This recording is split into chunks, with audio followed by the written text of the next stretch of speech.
Oh my god. Okay, I gotta go over this whole thing over again because I said start broadcast instead of start record. Okay. Hi guys, I'm back. Hello, good morning. I am here at Richmond. Oh yeah, yeah, yeah, yeah, yeah, yeah. I know I haven't done a Devo in a while. I'm sorry. I'm back now. I don't know. I've been crazy. So, alright guys. Gonna try to cut it in a little bit shorter because I was like freaking talking forever. But okay, let's start it over again. I was on break the other day, and I was listening to a radio station, 88.7, and big thing that they were talking about. There was the main person. He was talking about basically um, whether heaven and hell are real, and he had people calling in. And this whole thing started because Stephen Hawking basically said that he believes that heaven and hell, one of the smartest men in the world, uh, he believed that heaven and hell were fairy tales in order, I guess, to push the younger or older into doing good or bad. You know, I mean, obviously, if you're scared from hell, then you're gonna be like, I'm gonna do all good. I'm gonna help that person. Oh, look, that lady needs crossing the street. I'm gonna go help her. But, I mean, in order to get to heaven, but is heaven and hell real? I mean, you've been told. Do you know any verses? Do you know any verses that say, yeah, heaven is real? You're gonna go to heaven. You're gonna go and to ascend, and whenever your everlasting immortal soul, what's he gonna do? I don't know. But um, I'm here to help y'all out, and I'm here to spark. I really want to. I really right now. I really just want to spark y'all to go and look it up. Go look in the Bible, or go look up on the internet where it says in the Bible just about heaven and hell, whether it's real or fake, or if it's just a dream that this guy in the Bible had. No, no. So I'm really hoping to spark this, but here, I want to get into this that really, really opened my eyes. I really just want to say that. So, okay, here we go. Do people? Here's a big question that really pointed my eyes. Do people go to heaven after death? You might be like, yeah, of course, yeah. People go to heaven or hell, right? No, no, okay, no, they don't.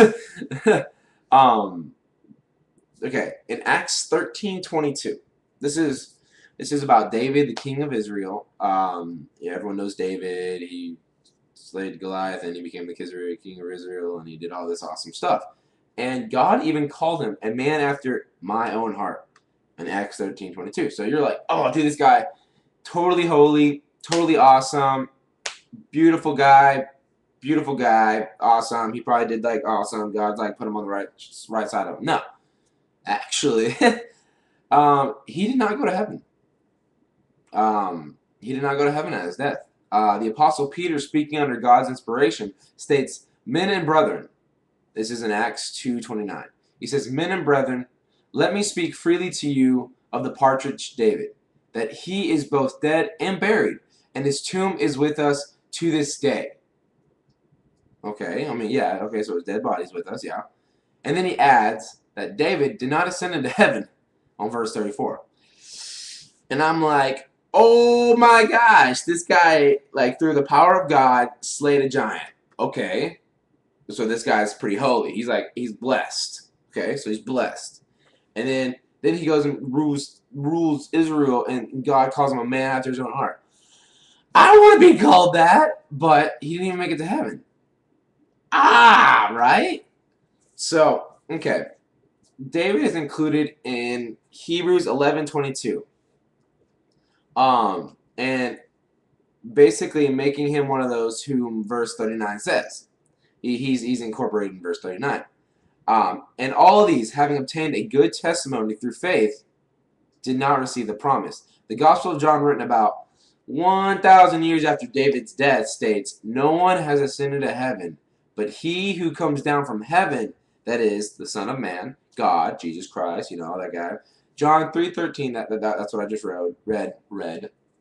That this meant Abraham and Moses and David and the prophets and all the righteous men and women of God before Christ's coming didn't go to heaven.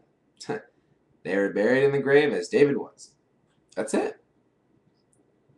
So I'm like, okay, well, obviously, right there it says those before Christ didn't make it to heaven. And I'm like, these guys were blessed. God was like raining down fire for Moses so he could escape. And he did exactly what God said. But he didn't make it to heaven because the Son of Man, or Son of God, or Son of God didn't come down and wasn't able to save them. So I want to give you one.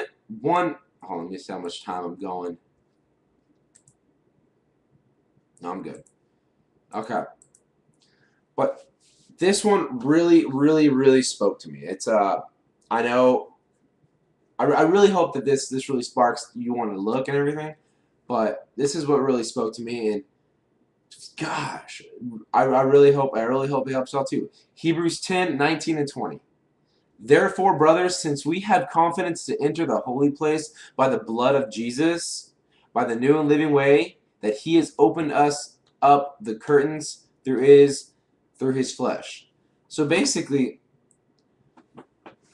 being saved and taking communion and doing all that through Jesus Christ and being saved, and you might be like, okay, well, I'm saved. I mean, you have a chance. See, you have a chance to go to heaven.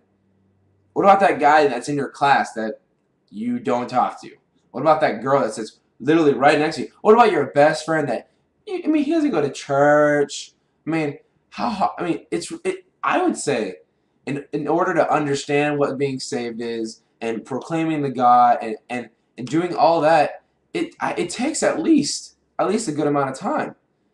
I mean, you don't just walk into a church and go, oh, crap, I totally want to be saved. I totally want to go to heaven. I totally want to do all this, and I understand it all. So I'm going to go, God, Jesus, please come into my life and cleanse me of my sins. And, you just don't do that right when you walk into church. And, I mean, I got to say, kids, I mean, or whoever watching this right now, go out and get, even if you only save one, that's one more to God's kingdom than none, okay? I mean, I know right now you might be like, oh, yeah, nah, you tell me all the time, but they're not going to go to heaven. They're not going to go to heaven if you don't if you don't speak out to them. God might have put you sitting right next to them or sitting in their class, and you notice them, obviously, if I'm talking about him, and you're like, oh, yeah, that guy, and obviously that face pops up. God doesn't put that in your mind to go, oh, well, you can just walk away from that. He wants you to save them. He wants you to bring them to God. Just walk up to him and go, hey man, do you go to church? I mean, I know church might be a little lame, but hey, here's an Elevate card. I mean, just get an Elevate card and just give it to him. Be like, hey man, we have like a band session. We got preaching. I know that's preaching's awesome. My pastor's crazy. He's always like spitting and stuff, and he throws poo on the floor, and he puts poo on pizza, and he ruins pizza. And I mean, man, just really go out there and try to bring them in, because we are the herders of the sheep, and there's no one else that can do it.